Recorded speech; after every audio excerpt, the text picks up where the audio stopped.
Hi, I'm Jason Hart with Mossy Oak. Today on Mossy Oak University, I'm going to go over how to clean a turkey. Basically, we're going to take the trophy parts off this turkey, the tail, the spurs, the beard, as well as the breast meat and the leg meat. First things first, what I always do is, and it doesn't really necessarily matter what order you're in, but I like to take off the beard, the tail fan, and then the spurs first, put those to the side, then I'll take out the breast, and then I'll take out the legs. So first off, with a beard, you can cut the beard with a knife if you like, or you can twist the beard off in a clockwise or counterclockwise motion. So you reach at the base and you pull it off, and it takes all the skin off of it. I do like to coat the beard with a little bit of borax, but that's the first step right there. Then I'll take the legs. And basically how you take a turkey's legs off, later I'll use a saw to cut the spur section off the legs. But the first thing I do is you make sure your knife is really sharp. I sharpened this knife before we did this video. And what I'll do is I will make a ring around about 3/4 of the leg at the top. Then I'll take that leg and break it like that. Real easy.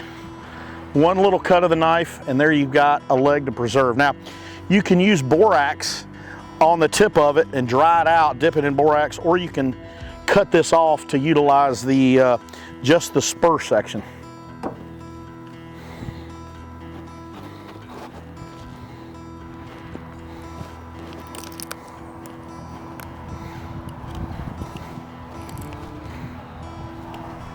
So you can see, that easy the spurs come off the legs. Next up, I get the tail fan. And if you feel at the base of a tail fan, a lot of people ask me how to cut that tail fan off. I get on the edge of the tail fan and I feel the far feathers, the quills, and the base of the quills are like 2 knots. So I'll start my incision on one side and then go to the other.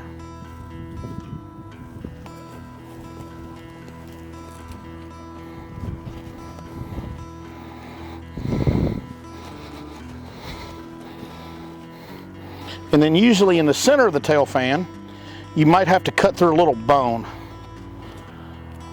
But it's as simple as coming apart like that. And there you've got the tail fan.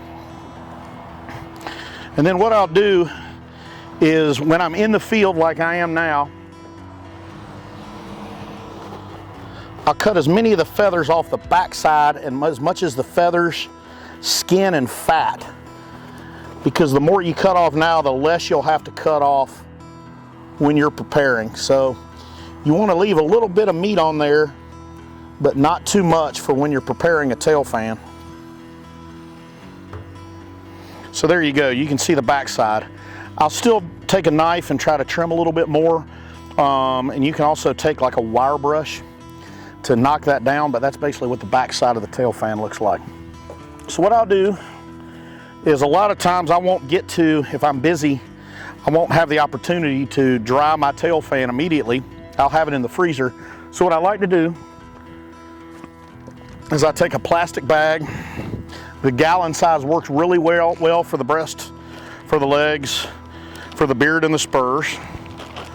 And I'll keep it in there, and I'll mark it with the date and the state I was hunting in. So at the end of the season, I can know which tail fans and which beard and spurs have. And if I have a tag, which you don't, in the state of Florida where we are, you don't need to tag your birds, but I'll keep the tag with that and or the breast meat.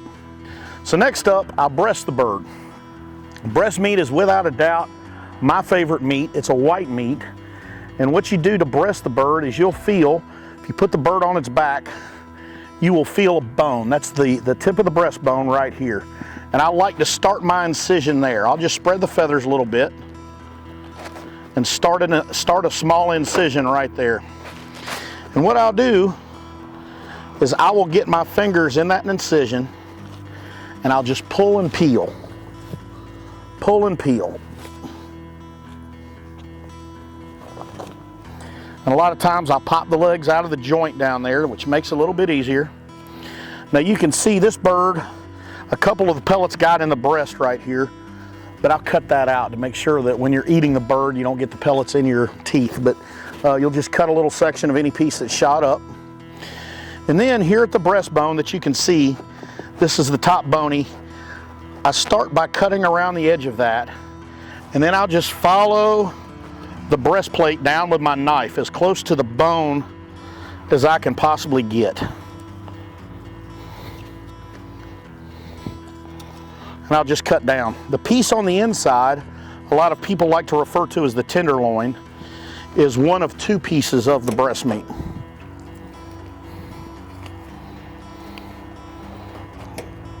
And again, I'll cut as much meat as I can off the breastbone, and there you go. There's the tenderloin piece.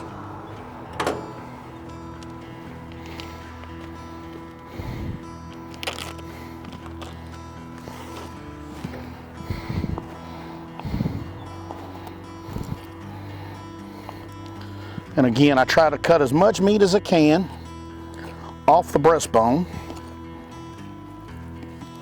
Then you'll see here, this is the crop. This is where the turkey in its digestive process stores food.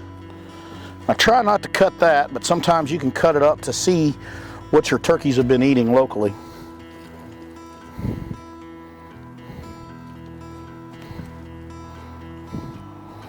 So you can see this one's crop is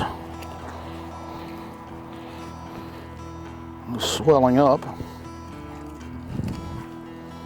And again, I'll cut as much of the breast meat as I can and try to leave as much yellow fat as I can. So voila, you can see there. Now this one, I'm gonna need to cut up a little bit when I prepare it. But basically, this is the piece of breast meat with a couple pellets in there. But again, before I prepare it, I like to run a metal detector over top of it so I can see in case there's any. But you can see there the breast meat fits nicely inside the Ziploc bags. So next up, I spin the bird to the other side. And again, I follow the breastbone as far down as I can.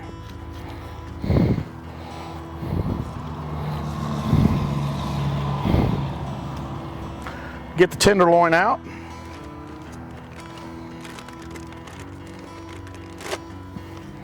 Put it in with my other meat in a gallon Ziploc bag.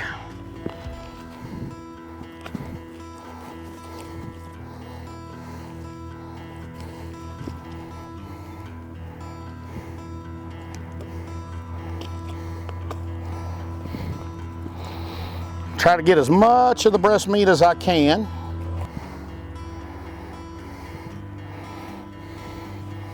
So next up are the legs. So the legs are a little trickier to get out than the breast meat.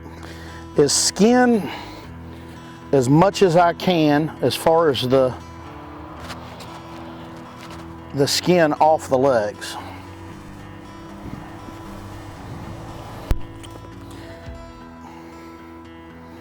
I like to push it down and you'll see where the joint pops out.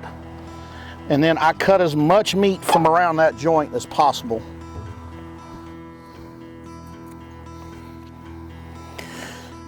And the trick on cooking these legs is doing it low and slow.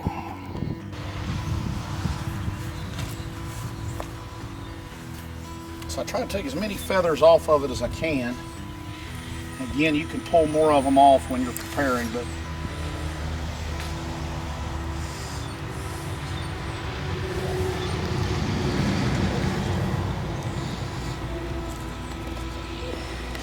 here's what the leg looks like after you've gotten most of it off. Again, I'll clean some of these feathers off. But in a crock pot, this turns into great taco meat, great soup meat, and just overall very flavorful meat.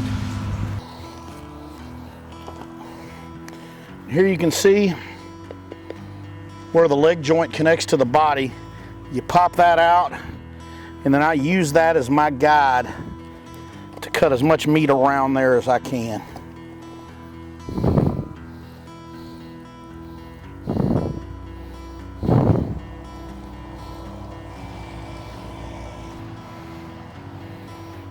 And there you go.